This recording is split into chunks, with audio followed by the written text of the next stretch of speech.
Hey guys, and welcome back to another FM22 Transfer Guide with me, Raxel FM, where today we are going over 3 signings and 3 sales for Feyenoord Rotterdam. A side in the Eredivisie, and I've just realised I'm not on the normal tab, who are doing okay in real life right now, you know, 3rd place. But in recent years over on this screen, we can see they haven't been competing for the title as much as they would want to be. You know, 3rd place, 5th place last year, 1st place all the way back in 2016/17.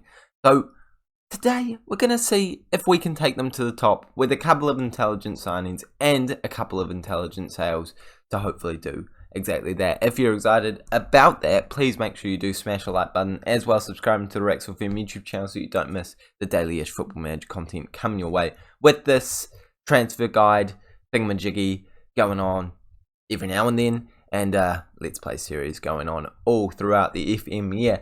Taking a look at what the team wants you to do, what the board wants you to do.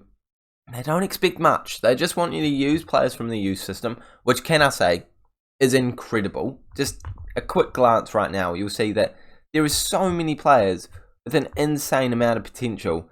Some real good potential players in there, and I'm quite surprised about the amount of quality they have. They want you to reach the quarterfinal in the Euro Cup to qualify for the Euro Cup, and they want to eventually work towards getting into the Champions League and potentially even winning the trophy at some point. Because you know they well, not the Champions League, but you know the Eredivisie, because they want you to become the most reputable team in Holland. So that makes me think they probably want you to win it at some point. But for now, they're not really helping us out, because we have the single lowest transfer budget I've ever seen. Not only is it the lowest transfer budget I've ever seen, there's 0 wages. So Lord knows we are instantly chucking that into wage budget, trying to get as many trial players in as possible, and just trying to work out who is the best. But now we need to sell players to recoup some money to be able to actually sign players. Mate, this is one of the hardest transfer guides I've ever had to do. Shout out to Ruard Bowl, mate, you gave me a challenge. I'm pretty proud of it though. Let's go sell some players. The first player I'm selling is literally only being sold because, mate, this team, it is thin. There is not a lot of options of players you can sell, and the players that I do want to sell have come in recently. So a 19-year-old with 3.5-star potential ability is going to have to, unfortunately, leave the football club. Despite the fact we don't have many centre-back or left-back options, it's the easiest one for me to get rid of. With a value of £2.8 to £4.6 million, he came in on a free a number of years ago. I'm happy to get rid of him. He's not going to get a whole lot of game time, despite the fact that he is, you know, an okay option in those positions. But with other players that can play in there too, I'm not too worried about getting rid of him at this point in time. So if we can get anywhere around that £2.8 to £4.6 million region, that would be incredible for our budget. Unfortunately, in this save, he has left the club to go to a Bundesliga 2 side for 400k. Look, we needed money, and I really could not sell him for any more. No one was interested. And to be fair, based off his stats, his current ability, where he looks like he might be going in his life, 400k isn't a bad deal.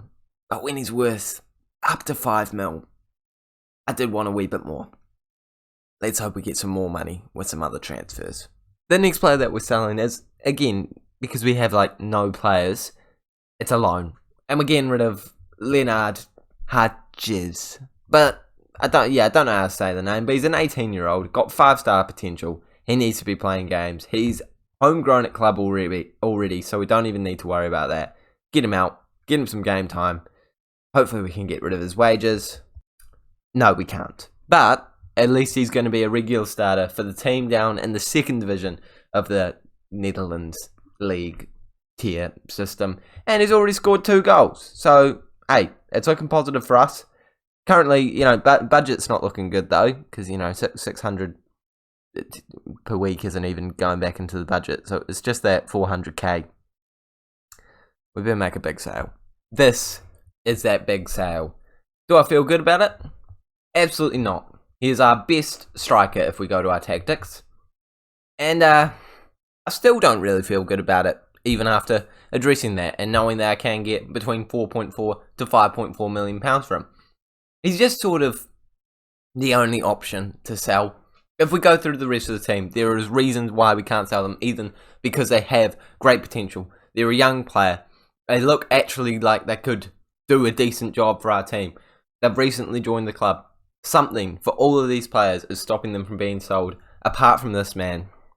And he just kind of gets a chop as a result. There's already teams that want him. My only other option that I was considering getting rid of was Tornstra, but as a kind of club legend, the captain, and not actually having any interest from other clubs, unfortunately, our only good striker is going to have to be sold.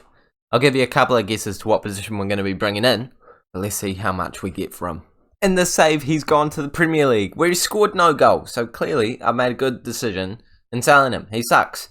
And we've got £4 million. That is so crucial for us now. Now we actually have some money to spend, can bring in some decent players. Of course, free and low budget transfers are going to be the way to go, but at least we have some money. And I'm actually going to justify my decision just a wee bit more. At 30 years of age, if you compare him with this man, who's in on loan from us, he's not that much better, realistically. I mean, yes, there's a lot of little things in his edge, but we've already got a decent other striker option. He's not perfect, but he can do a job, and I'm sure I'll sign a half-decent striker.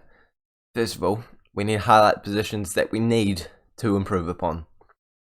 Yeah, I think we all know where one of them is. After all those changes, quick picking the best 11 looks a little something like this, with a fairly decent team, but yeah, one gaping hole. It's a striker, realistically, isn't it? And there's not many cheap strikers that I know of, but we'll see what we can do. Striker, definitely a position that we need to improve upon. Actually, the guy from Brighton, he can do a job there. So there's your striker, actually. Don't even worry about it. Still probably going to look for a striker. Out on the left wing, we are sorted with all of these wing options, including some real youngsters, some players with experience, and just generally decent players. On the right-hand side, exactly the same situation, with just as many options and a decent level of experience and youth coming through the ranks. And Cam, again, same situation. You've got an option here who I think is going to be one of your star players, Koku.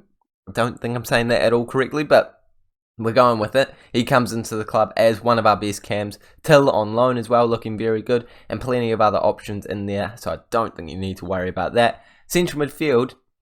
Now that is something that I do worry about just slightly. Obviously, you have two very good options, but your actual cover for this position is not as much as it seems on surface value when we look at this. This man is a centre-back. He's our cam. He's our reserve cam. That guy is a CDM / centre-back, so I guess, could give him the centre-back, but he also kind of sucks. No offence to you, but it's kind of the reality. And basing off that, we've established that we only actually have our two starting central midfielders, and then no other ones. So another one is kind of crucial in my opinion. So central midfielder definitely is something I want to improve upon. And right back, you've got 3 options. At left back, you've got 4 options. At centre back, you have decent options, but once again, actually not that many. You've got this man who is our right back without a doubt. This man who we've established is kind of terrible. Hendricks, who's just on loan and again is kind of terrible. So it's really just your 2 centre back options and a couple other players that can do a job there. So centre back, just like midfield, is one I want to improve upon. Goalkeeper's sorted. Going over that one more time. Striker, centre midfield, centre back, all through the middle needs to be improved. Let's work it out. Okay, yes, he was on the thumbnail, and he is the new striker. He's not that insane, but it is Pele. We have genuinely signed Pele, and it's because multiple reasons. Mainly, Diego Costa didn't want to join our club. He thought Wolves were a better team. Now, I'll let you decide at home whether he made the right decision there. But Pele is now in our club. And I'm now realising that Jahab, this dude, is actually just as good of a striker option. So now we not only have one option here, but 2 options. 2 players that play very different in that striker position. But with 3-star current ability, 6k per week coming into the account. Sorry, going out of the account and a free transfer. You really can't go too horribly wrong with this man. He is, as well, I think this needs to be highlighted. A club icon. Can we find him? I swear it's a thing. There we go. Pele, club icon. So we brought that back. 36 years of age, plenty of experience. Played for Italy. You know, he's not the best signing I've ever made. But we had £4 million worth of budget. And realistically, you can't get a world-class striker for £4 million. So this man is the second best option. And you know what? Beggars can't be choosers. It's not my best signing I've ever made, but the next two, they're pretty good for £4 million worth of budget. The next player we brought in is a man that's already worth £7.2 to £7.8 million. John Guridi comes in from Sociedad for just £2.2 million. Could eventually rise to £5 million. Of course, we have to do that to try and secure some decent players. 3.5-star current ability, 4-star potential ability, 26 years of age, very, very well-rounded stats. Can play as a ball-winning midfielder, box-to-box, deep-line playmaker, practically any of those. He can genuinely play any of those things in central midfield because of how well-rounded his stats is. I just think he's going to be that central midfield option that is going to help you win game after game because of his consistency and his all-round ability. And he doesn't even have to be a starter. You know, like the two players that were brought in, you could prefer them. I mean, I would definitely be starting this man, but even as a rotation option, he's going to do so much for you because we've already established that new midfielder needs to be in there. And for that price, I don't think you can go wrong.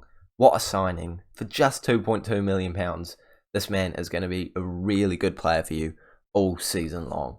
And the last signing, I literally used every single cent of the transfer budget to get this one across the line. It is Mattia DT. I think we've all seen him in Football Manager before. I have no idea how I've managed to sign him with this sort of an issue with budget, but he's joined the club. He's the centre-back option we needed, and he comes in for just £1.5 million. Could eventually rise to 4.7, but of course that is even a bargain for a man who can get to 5-star potential. He could be one of the best centre-backs in the world, and we brought him in for just £1.5 million. 19-year-old Italian, great stats already. You could certainly justify starting him. I gave him a regular starter in the contract just to make sure he actually joined the club because he was the last player on my list. After going through all the options, I had no idea I'd be able to negotiate it down to a price that we could actually sign him for. But we have. And oh my goodness, I'm so happy that we have. I think this is the best signing I have made in a 3 signings and 3 sales with this sort of budget confinement. I'd be happy to get this man into Arsenal, into Manchester United, into the top clubs in Europe. And the fact that we've got him here is ridiculous because he is going to kick on. He is going to be such a good player for £6,500 per week as well. He's a bargain by every definition of the word. He's a wonder kid by every definition of the word. I think that he's going to do wonderful things at this football club. And right now, after all those signings, this is what the best 11 looks like. Only one of the players we signed coming into the lineup, but of course I would rather be playing Pele than the man on loan, but that's just me. I don't like playing people on loan, but equally you could prefer to play it's too long of a name, but you know who I'm saying, up top, and that could be a good option. Pele is your rotation man, and of course you've now got a centre-back option who is going to be such a good player for the future. VT could bring him in next to Sensei to get rid of the ageing Trulner in there, 29 years of age. I mean, still a very good player. But if you want to get these two players developing as soon as possible, I think a partnership between them would be incredible. I'm very proud of this. Look at him. How have I managed to sign that with a budget of under £4 million? I don't know. This was certainly the hardest one I've ever had to do. So shout out to the person, I forgot your name, shout out to the person who recommended it. I think this proves that if you recommend one to me, I'm basically guaranteed to do it at some point. Next up is Atalanta. Let me know who else you want me to do in the comment section below. Let me know what you did differently, how you thought I did. And realistically, all I want you to do is like this video and subscribe. Thank you guys so much for watching. I'll see you all later.